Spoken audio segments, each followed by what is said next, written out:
24 घंटे बिजली मिलेगी और मुफ्त मिलेगी। ये रेवड़ी कल्चर देश के विकास के लिए बहुत घातक है। कई राज्यों में विधानसभा का चुनाव होने जा रहा है। इस प्रकार देखें तो भारतीय राजनीति चुनावमय हो गई है। क्या नेताओं, दलों और जनता के पास कोई काम नहीं है? क्या राजनीतिक दलों का उद्देश्य मात्र सत्ता प्राप्त करना है? लोकतंत्र और राजनीति का अति चुनावीकरण वर्जित है। प्रख्यात विधिवेत्ता नानी पालकीवाल के अनुसार चुनाव लोकतंत्र का धड़कन है। यदि वे जल्दी जल्दी होते हैं या बहुत देर में होते हैं, ये दोनों ही खतरे का संकेत है।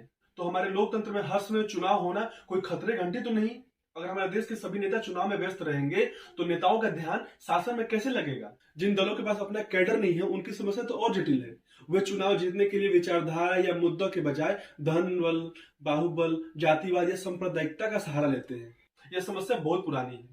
2006 के तमिलनाडु के विधानसभा चुनाव में द्रमुक पार्टी ने अपने घोषणा पत्र में ये घोषणा किया कि जब वो चुनाव जीत जाएंगे तो सभी को एक रंगीन टीवी देंगे। सरकार बनने के बाद द्रमुक पार्टी ने अपने वादा को पूरा करने के लिए सरकारी खजाने से 750 करोड़ रुपए का आवंटन किया। 2011 के तमिलनाडु विधानसभा के चुनाव में भी द्रमुक पार्टी ने सेम ऐसा ही एक वादा किया था। जवाब में द्रमुक की प्रतिद्वंदी पार्टी अन्ना द्रमुक ने उससे भी एक कदम आगे बढ़ते हुए घोषणा पत्र में सभी मतदाताओं को मिक्सर ग्राइंडर, बिजली के पंखे, लैपटॉप, 4 ग्राम सोने की वस्तु, विवाह हेतु वधु पक्ष को 50,000 रुपए, 20 किलो चावल, गाय और भेड़ देने का वादा किया। और बाद में रिजल्ट ये हुआ कि अन्ना द्रमुक पार्टी ने उस समय विधानसभा का चुनाव जीती और अपना सरकार बनाई। अब केंद्र सरकार की बात करें तो केंद्र सरकार ने प्रधानमंत्री गरीब कल्याण अन्न योजना को 1 साल के लिए आगे बढ़ा दिया है। इसका अर्थ यह है कि करीब 81.35 करोड़ लोगों को 1 साल और अनाज जो है वो फ्री में मिलेगा। इस योजना में हर महीने 5 केजी प्रति व्यक्ति अनाज मुफ्त में दिया जाता है। इस योजना को कोरोना काल के दौरान अप्रैल 2020 में 8 महीने के लिए शुरू किया गया था। इस योजना का मकसद देश में कोई भी व्यक्ति भूखा न सोए, ये था। यह योजना नवंबर 2020 में समाप्त होने वाली थी, लेकिन कोविड के प्रभाव को देखते हुए इसे मार्च 2022 तक बढ़ा दिया गया।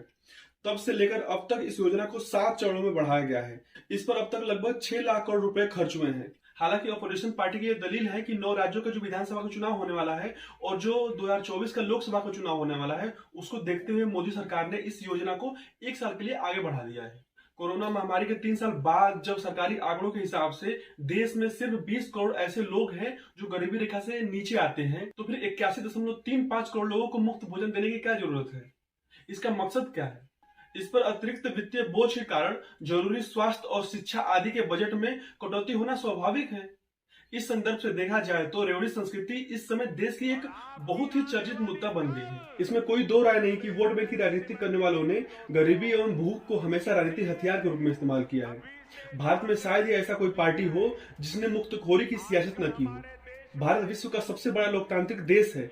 दक्षिण भारत से शुरू हुई मुफ्त की चीजें बांटने का सिलसिला आज पूरे देश में फैल चुका है। पंजाब में आटा दाल योजना चल रहा है, केरल में निराश्रित लोगों को मुफ्त चावल दिया जा रहा है, कर्नाटक, उड़ीसा और छत्तीसगढ़ में 1 रुपए किलो चावल दिया जा रहा है। आंध्र प्रदेश सरकार ने अपने लोगों को भूखा न सोने देने का संकल्प ले लिया है। तमिलनाडु में 20 किलो चावल मुफ्त दिया जाता है। मध्य प्रदेश में भी अन्न वितरण का ऐसी योजना चल रही है। इसके अलावा राजनीतिक दल मुफ्त को चुनावी टूल के रूप में इस्तेमाल करते हैं। कोई सरकार लोगों को मुफ्त laptop, sari, pressure cooker, TV, washing machine, मुफ्त स्कूटर तो कोई मुफ्त स्मार्टफोन बांट रही है। कोविड महामारी के बाद कई राज्यों ने तो जनता को सब्सिडी और मुफ्त योजनाओं की रेवड़ियां बांटकर खुद को कंगाली के कगार पर खड़ा कर दिया है। आम आदमी पार्टी ने भी तमिलनाडु मॉडल को अपना लिया है। मुफ्तखोरी वाली योजनाओं के दम पर पहले दिल्ली में और अब पंजाब में अपनी सरकार बना लिया है। मुफ्तखोरी की राजनीति उसी तरह घातक है जैसे परीक्षा में नकल करके पास होना। नकल से लास्ट में जो स्टूडेंट होते हैं उन्हीं को प्रॉब्लम होती है। मुफ्तखोरी की राजनीति से जनता, अर्थव्यवस्था और राजनीतिक दलों को भी नुकसान होती है। सत्ता के लोभ में वे ये नहीं देखते कि संसाधन आखिर आएंगे कहां से, क्या जनता उसका बोझ सहन कर पाएगी।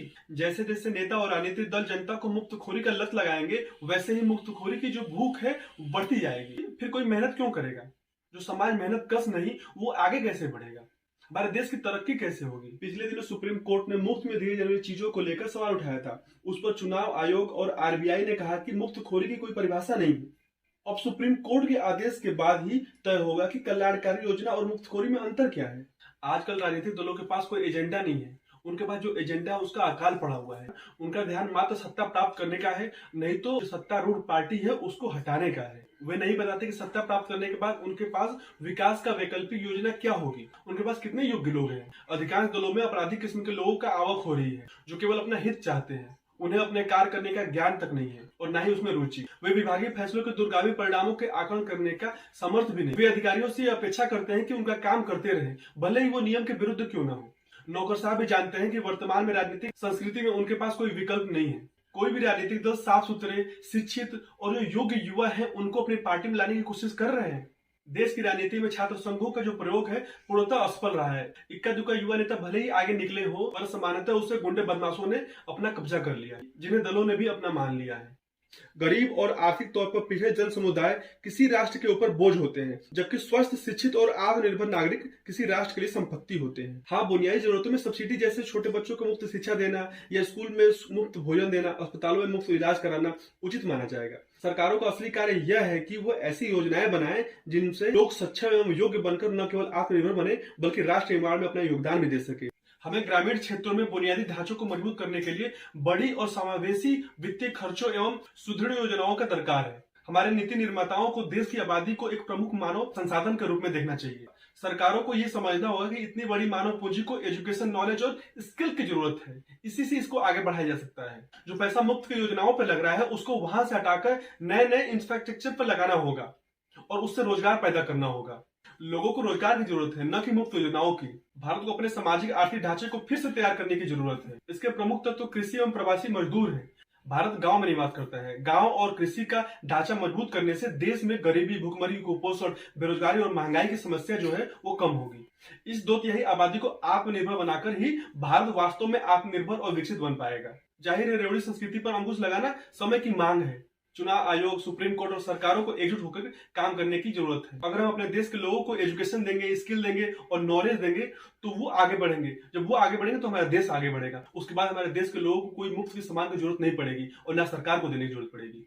अभी के लिए इतना ही। अगर आपके पास कोई सवाल है तो कमेंट बॉक्स में कर सकते हैं। नमस्कार।